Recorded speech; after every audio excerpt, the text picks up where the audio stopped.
When I opened them, I was alone. No Jennifer, no alley, no club, only the road that led to my place. "Come on, I can't wait any longer." I suddenly heard Jennifer's voice echo behind me. I gasped and turned around to see the same beautiful, dark-skinned lady from the club. Something did not feel right, but I couldn't dwell on the thought. I met her deep, dark, soulless eyes, and I immediately felt a pull again. The same pull from before. It was like she had power over me. Either we were meant for each other or something very scary was going on. I probably just zoned out because of the drinks I had. By the time I looked up, Jennifer was on the stairs that led to my apartment. How did she know that was where I lived? I wanted to ask her, but then she turned to look at me with a tempting smile. "Eddie, what's wrong?" She walked towards me with a confused expression. Her smile had begun to fade. She reached for my hand, and I felt a wave of electricity course through my veins. I shook my head and met her beautiful eyes. They didn't seem so dark anymore, or maybe I was too drunk to notice them anymore. How many drinks did I have? My memory was foggy. Her hand slid up my arms, and all the skepticism left my body. I needed this, a new memory. I had to forget the heartbreak. "Eddie," her voice was like melody in my ears, as she pulled me close. I didn't need words to convey what I felt. My hand wrapped across her back. Her body felt good close to mine. She looked at my eyes expectantly. A smile graced my lips as I leaned towards her, joining my lips with hers.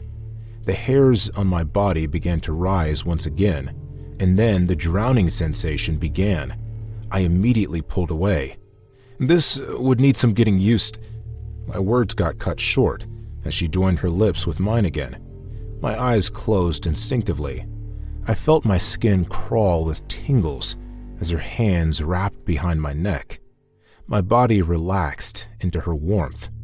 The feel of her tongue intertwined with mine felt right and wrong. I had never felt this way with someone before, especially not on the first date. A huff left my lips as my mind began to shift.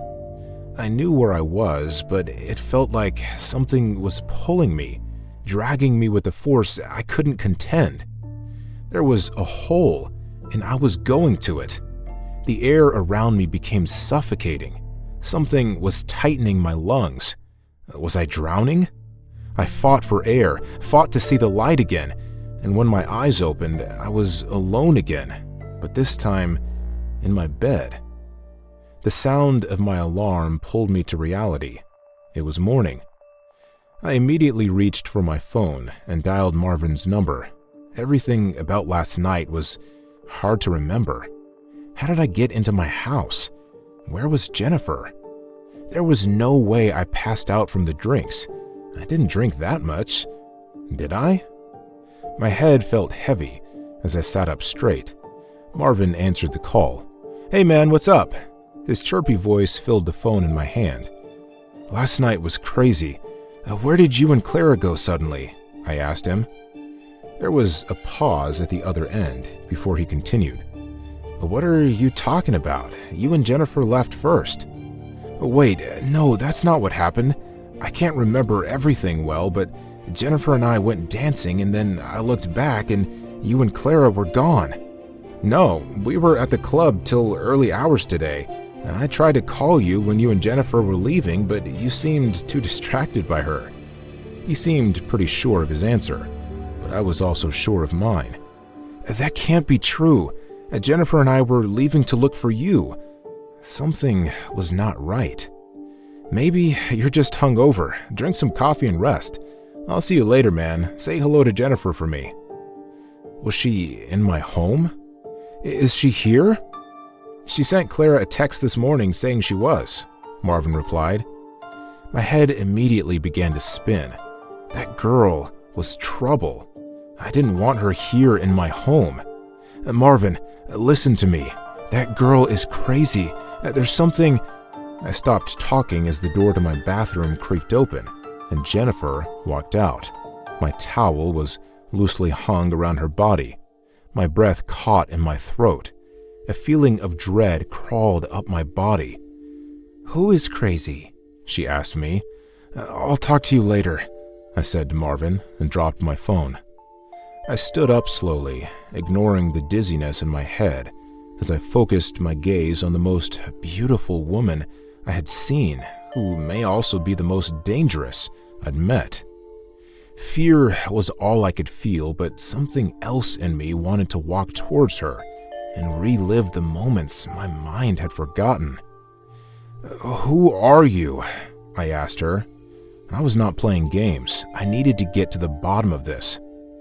"Maybe you can't remember because you had a lot to drink," she said casually as she walked towards my closet and began to search through my clothes for something to wear. "I'm Jennifer, Clara's friend. We met last night, and we had a..." She smiled and winked at me, her eyes glistening with yellow freckles as she put on one of my shirts. "Let's just say we had a night I'll never be able to forget." I blinked to get my bearings right. She had some sort of pull on me. This always made me forget where my mind was at, but I wasn't going to fall for it now. Something was strange about her kiss, about everything, and I wasn't going to let her beautiful, inviting figure derail my thoughts. "Who are you?" I asked again. "I already told you." She stood in front of the mirror and admired herself in my shirt and shorts that she had to tie extra tight to get a fitting. "You're not normal. What are you? What did you do to me? Why can't I remember anything?" I couldn't see her face clearly as she looked in the mirror. "That's because you drank too much," she stated. I let out a sigh of frustration and marched towards her. I stopped at a safe distance. "Cut the bullshit! I did not drink much," I accidentally yelled. She turned from the mirror, and I could see it clearly. Her dark, soulless eyes had returned. She didn't bother to smile anymore. "Edward Roberts III." She called my full name.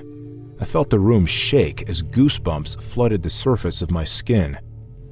"How do you know—" "Silence!" she yelled. Her hair stood up straight. The perfect skin I felt drawn to faded, and in its place was a dry, wrinkled face with marks across her face that I recognized. I took a step back as my chest took a hit and my breathing became strained. The marks on her face were tribal marks that only a certain few in my lineage had. I thought I had escaped them, but they had found me. How? My heartbeat increased, and I looked around the room for anything to protect myself with. It was a foolish thing to do. Nothing I owned could protect me from a supernatural being. "What do you want?" My voice quivered, betraying the fear in my heart. It was possible that this was my last night alive. She swung her hand to her side, and a wild breeze followed her movement. "You have disobeyed the land. You have taken the food of the lineage and shared it among multiple strangers. You have desecrated yourself." I sucked in a breath. I knew exactly what she was talking about. My knees moved to the floor instantly, and my head bowed. In my lineage, men from my family were not allowed to have sexual intercourse with women who are not from our town. I thought going abroad meant I had been exempted from the stupid tradition. I was wrong. "I am sorry. What can I do to appease the gods?" "Marry me." The sweet voice from before was back. I looked up and the scary wrinkled-faced person was gone. Jennifer was back. Her smooth skin, her perfect chocolate complexion, the smile on her face, and those lips that drowned me every time I met them beckoned to me. It felt like a force pulled me up to my feet, and before I knew it, my hands were joined with hers. "I will," I let out. The end.